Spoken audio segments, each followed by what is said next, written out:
Everyone, this is अंकित श्रीवास्तव, आपका teacher, आपका दोस्त। आज हम स्टार्ट करने वाले बिजनेस स्टडीज का first chapter, nature and significance of management. थोड़ा सा हमें नाम से समझना होगा कि इस चैप्टर के अंदर क्या होने वाला है। मैनेजमेंट का नेचर हम समझेंगे और उसके बाद मैनेजमेंट का सिग्निफिकेंस यानी इंपॉर्टेंस, एडवांटेजेस हम समझेंगे। ओके, तो let's start. What is management and why do perform management?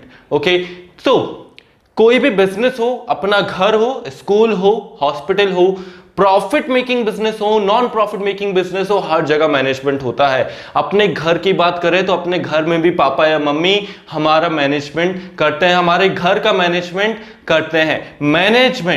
Management successful organisation do not achieve success by chance. Successful organisation जो आज बड़ी बिजनेस बन चुके हैं, उन्होंने अमेजॉन हो गया, फ्लिपकार्ट हो गया, टाटा, इन सब ने जो बिजनेस की सक्सेस को अचीव करा है, ये क्या लक बाय चांस करा है? नहीं, इन्होंने एक बहुत ही डेलिब्रेट फंक्शन परफॉर्म करा है। डेलिब्रेट मतलब जिसको परफॉर्म करने में बहुत सोचा समझा जाए, जिसके लिए बहुत थिंकिंग लगती हो, एक ऐसा फंक्शन परफॉर्म करा, वो ही फंक्शन मैनेजमेंट है। मतलब आज हम वो चीज पढ़ने वाले हैं जिस चीज को परफॉर्म करके बड़े बड़े ऑर्गेनाइजेशन खड़े हुए हैं। तो successful organisation do not achieve success by chance but by performing a deliberate function called management. Management is essential. Management बहुत जरूरी है for all organisation, whether big और स्मॉल, बड़ा ऑर्गेनाइजेशन हो या छोटा ऑर्गेनाइजेशन हो, प्रॉफिट मेकिंग हो या नॉन प्रॉफिट मेकिंग हो, सर्विस देने वाला ऑर्गेनाइजेशन हो या मैन्युफैक्चरिंग सामान बनाने वाला ऑर्गेनाइजेशन हो। Management is necessary so that individual makes their best contribution towards group objective। किसी भी ऑर्गेनाइजेशन में क्या केवल ओनर काम कर रहा होता है? नहीं, वहां पर एम्प्लॉयज काम कर रहे होते हैं। तो मैनेजमेंट है ही ये। मैनेजमेंट क्या है? Management is a art. Management is a art of getting things done through others, that too efficiently and effectively. क्या है इस डेफिनेशन का मतलब, ये भी हम अच्छे से देखेंगे। Manager take decision. मैनेजर जो होता है वो क्या करता है? वो डिसीजन लेता है as to who will do what, कौन क्या करेगा, when they will do it, कब करेगा, what resources will they use to do, कितने रिसोर्सेस वो यूज करेगा उस काम को करने में। हमारे घर में ये डिसीजंस मम्मी या पापा लेते हैं, स्कूल में ये डिसीजन प्रिंसिपल लेते हैं, हॉस्पिटल में डिसीजन हॉस्पिटल का ओनर या डॉक्टर्स लेते हैं, बिजनेस में डिसीजन मैनेजर लेता है। अब मैनेजमेंट की डेफिनेशन यहां से क्या बनती है? Management is a process. Management क्या है? एक प्रोसेस है। क्यों, देखेंगे अभी। Management is a process of getting things done with the aim of achieving goal. हमें क्या अचीव करना है? मैनेजमेंट कर क्यों रहे? मैनेजमेंट हम इसलिए कर रहे हैं ताकि हम कंपनी का गोल अचीव कर सके, ताकि कंपनी का गोल अचीव कर सके, that too effectively and efficiently. ठीक है, that too effectively and efficiently, इन दोनों वर्ड का मीनिंग हमको यहां पे डिस्कस करना है डिटेल में। पहले हम प्रोसेस को खत्म करते हैं। प्रोसेस क्यों बोल रहे हैं मैनेजमेंट को? मैनेजमेंट को प्रोसेस इसलिए बोला जा रहा है, प्रोसेस होता क्या है? प्रोसेस मतलब जिसमें कुछ स्टेप्स परफॉर्म हो, है ना। प्रोसेस मतलब कि एक कुछ सीक्वेंस ऑफ स्टेप हो, हमें ये करना है, फिर ये करना है, फिर ये करना है। इस तरीके से मैनेजमेंट में भी कुछ स्टेप्स हैं जिसको हम फंक्शंस ऑफ मैनेजमेंट के नाम से जानते हैं। सबसे पहले जो स्टेप हमको परफॉर्म करना होता है मैनेजमेंट के अंदर, वो होती है प्लानिंग। हमें प्लान करना होता है क्या करना है। दूसरे स्टेप ऑर्गेनाइजिंग, जिसमें हम रिसोर्सेज एक स्ट्रक्चर सेटअप करेंगे। ठीक है। थर्ड स्टेप स्टाफिंग, जिसमें हम एम्प्लॉयज को इन्वॉल्व करेंगे ऑर्गेनाइजेशन के अंदर।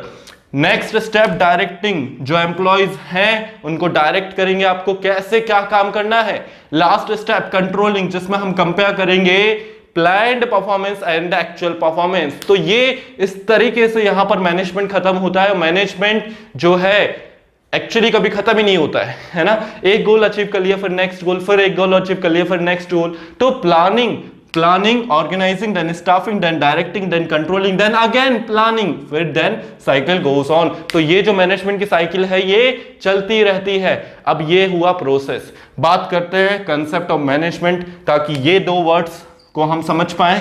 कंसेप्ट ऑफ मैनेजमेंट क्या है? एक प्रोसेस है। ये हमने देख लिया कि मैनेजमेंट क्या है। मैनेजमेंट एक प्रोसेस है।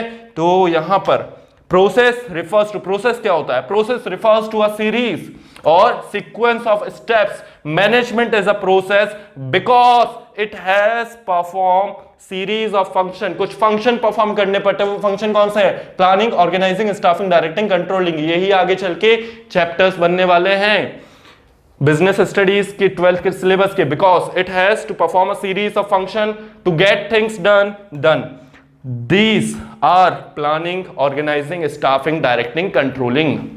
नेक्स्ट हम बात करते हैं इफेक्टिवनेस. इफेक्टिवनेस मतलब काम जो आपको दिया गया है वो कंप्लीट हो जाना चाहिए.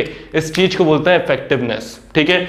एफिशिएंसी, कम से कम कॉस्ट में हो जाना चाहिए. ठीक है. अगर बात मतलब एफिशिएंसी का जोर किस पे रहता है? एफिशिएंसी का जोर रहता है टास्क पर. ठीक है.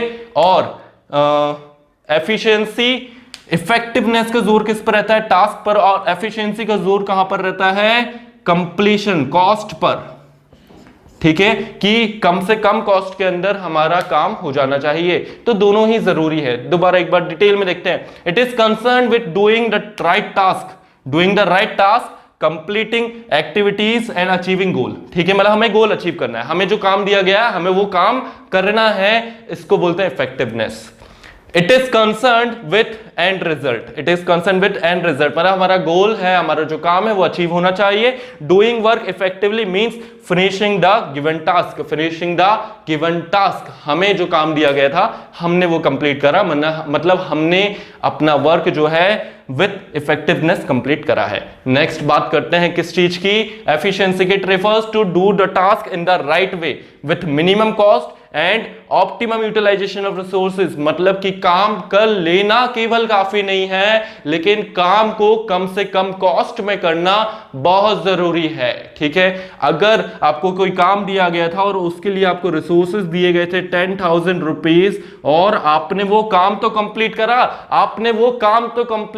लेकिन वो काम को कंप्लीट करने में आपने 20,000 रुपीज लगा दिए, तो ऐसी इफेक्टिवनेस कोई काम की नहीं है. इफेक्टिवनेस के साथ आपको अपने काम में एफिशिएंसी भी लानी होगी. कम से कम कॉस्ट में वो काम करना होगा.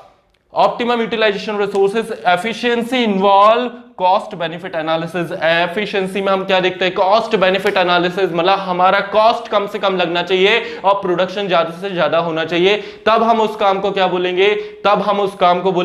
कि वो काम विथ एफिशिएंसी कंप्लीट हुआ है. तो ध्यान देना कि इफेक्टिवनेस का प्रेशर कहां पे रहता है? कि टास्क कंप्लीट होना चाहिए. और एफिशिएंसी का जोर कहां पे रहता है? कि काम जो है कम से कम कॉस्ट में कंप्लीट होना चाहिए. ये तीन नेचर कौन सा? Management is a process of getting things done with the aim of achieving goal with effectiveness and efficiency.